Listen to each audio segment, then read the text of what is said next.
జై శ్రీరామ్ మిత్రమా, ఒంటరిగా మిగిలిపోయారని ఎప్పుడైనా బాధపడ్డారా?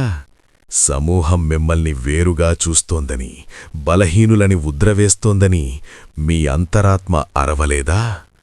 అయితే ఈ సత్యాన్ని శ్రద్ధగా వినండి. కొన్నిసార్లు ఒంటరితనం బలహీనత కాదు, అదొక పవిత్రమైన సాధన. సహజంగా మనం గుంపులో ఉండాలని కోరుకుంటాం. అక్కడ భద్రత ఉందనిపిస్తుంది.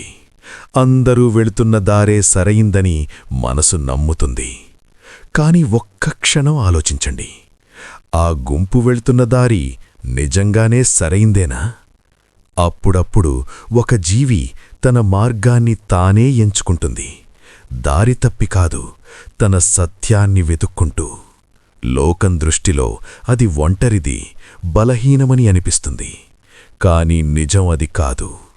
చరిత్రలో మార్పు తెచ్చిన వారంతా మొదట ఒంటరిగానే నడిచారు.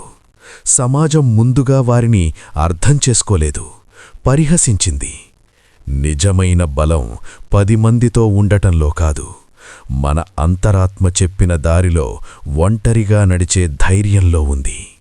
కాబట్టి గుర్తుంచుకోండి, గుంపు వదిలినవాడు బలహీనుడు కాదు, తన దారిని తానే వెతుక్కున్న యోధుడు.